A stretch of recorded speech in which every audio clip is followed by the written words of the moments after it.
Hello everyone, bringing you a video today looking at a couple of works in progress from my collection. Most of the things we've looked at so far have been complete in terms of insignia, any repairs that need doing, any cleaning that needs doing, and so forth. That's been done. But I thought it would be interesting to have a look at a couple of pieces which are basically little projects I'm working on. The first of all, this is basically, well, it looks like officer service dress. This is a W01's service dress of the Indian Army Service Corps. It certainly dates, originally at least, from before the Royal prefix was granted to the Indian Army Service Corps, which I believe was in 1935. So this is an Indian Army Service Corps jacket rather than Royal Indian Army Service Corps, although I would believe the chap who wore this probably served through after the Royal prefix was granted. It's a lovely, lovely jacket. I have the trousers that go with it as well. There's nothing wrong with those, but it does need a little bit of work. It needs some of the insignia correcting. And I need to do something. At some point, it's had officer's rank added to the shoulder. Whether this chap was promoted and kept this as a working jacket, I'm not sure. As we'll have a look at in just a moment, the cuff badges, which you can see here, which of course is the Royal Coat of Arms there for a Warrant Officer Class 1. These are brass. They are, I believe, Indian made, judging by the quality, as I think is the rest of the uniform. Certainly the waist belt, which has been added slightly later on, which as you can see perhaps is a slightly different colour of cloth. These are actually, there are specific holes made in the uniform to take these badges. So I think that this is perhaps, this chap has been promoted, has been commissioned, and then has used this perhaps as a working jacket with his shoulder rank added on and these omitted. The main issue with it at present is that it has Royal Army Service Corps collar badges, not Indian Army Service Corps or Royal Indian Army Service Corps.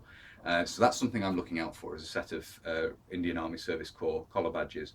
Or Royal Indian Army Service Corps. I'd quite like a set of both, because obviously the collar badges and the shoulder titles can be changed.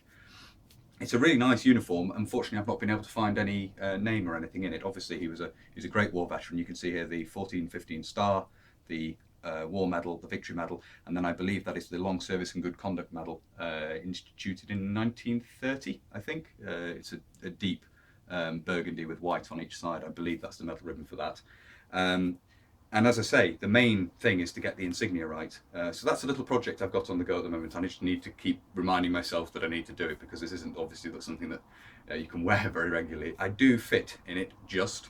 It's quite tight. This chap was very svelte, whoever he was. It's a little bit tight in the shoulders and the chest for me. But at some point, when I'm old enough, which I was doing the maths the other day to work out how old I would have to be to wear this for an early Second World War. I'm not sure actually if senior warrant officers or senior NCOs in the Indian Army Service Corps by the outbreak of the Second World War would have been British, or whether they would have been Indian NCOs, senior NCOs by that point. Obviously the more junior NCOs were Indian. But as I say, something I need to research, but nevertheless wish to finish off this uniform, as I say, and get the insignia right. So that's a little project that's going on there. We'll have a close-up look now at the details of the uniform. Here you can see a close-up of the Royal Army Service Corps collar badges, which are what I want to replace. I'm not entirely sure. This chap may have been commissioned into the Royal Army Service Corps after leaving the Indian Army Service Corps. I'm not entirely sure on that. The badges came with the uniform, these collar badges, but I would nevertheless like to replace them with Indian Army Service Corps, or failing that, Royal Indian Army Service Corps, which are a little bit more common.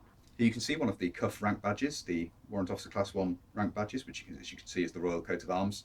And you can see that this there are specific made holes in the cuff of the uniform to take these badges, which is a rather nice little feature. And here you can see a close-up of the medal ribbons and one of the buttons, which clearly shows Indian Army Service Corps in the scroll. The other uniform, marked contrast of course, is a post-war parachutist smock, which you can see here.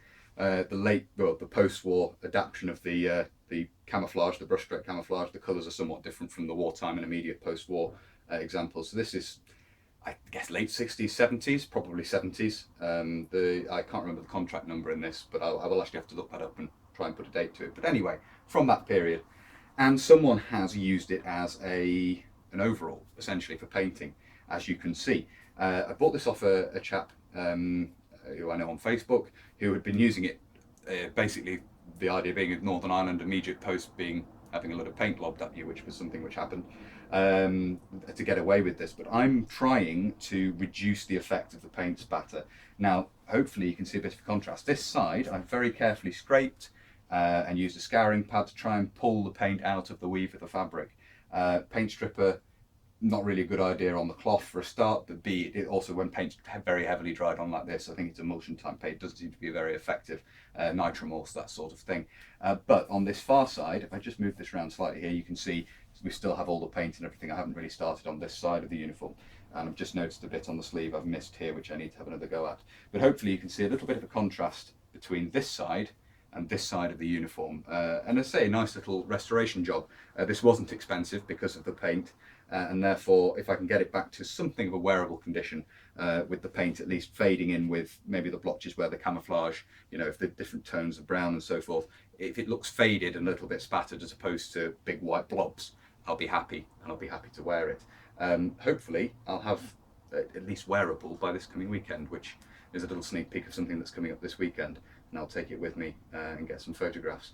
But as I say, just another little project I'm working on to try and restore this a little bit. Not everything you pick up is going to be pristine, and there are a lot of things you can do to restore things. And obviously buttons can be changed and so forth, depending on, you know, what garments have been used for. Quite often they've been used in civilian service afterwards, as this has been, as an overall, particularly more this sort of practical uniform from that point of view. Obviously service dress is not going to be used for that sort of purpose, but you can often do things to bring things back and restore them. So as I say, just two examples of that. This more needing finishing off, basically. There's not a huge amount of restoration or repair work to do, although I'm going to try and lessen the effect of the holes where the pips have been on the epaulets there. But this obviously needing a bit of restoration work to try and make it a little bit more presentable.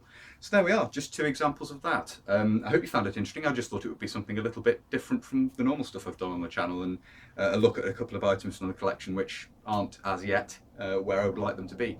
But as I say, a lot of things do turn up like that, where you need to do a little bit of work on them to get them to the states you're happy with. But that's everything I wanted to cover in this video, I think. As usual, as I've started saying at the end of the videos, there is of course a Patreon. If you really like my content and would like to support it, as some people have, which still I'm amazed by, really very kind of you. There's a link to that in the description if you'd be interested to take a look at that. There's also the Facebook and the Instagram page, and there's a PayPal link as well if you'd like to make a one-time donation. But there's a Facebook and an Instagram page where I upload photographs of the collection, talk about reenacting events we're going to and so forth. It's a good place to keep up with what's going on. Facebook's also a good place to drop me messages if you want to. YouTube's own messenger system is terrible. As I say, if you like my videos, then please do consider subscribing here, and whether you're newly subscribing or you've already subscribed, do make sure you hit the little bell, little notification button. But that's everything, as I say, for this video. So until next time, bye for now.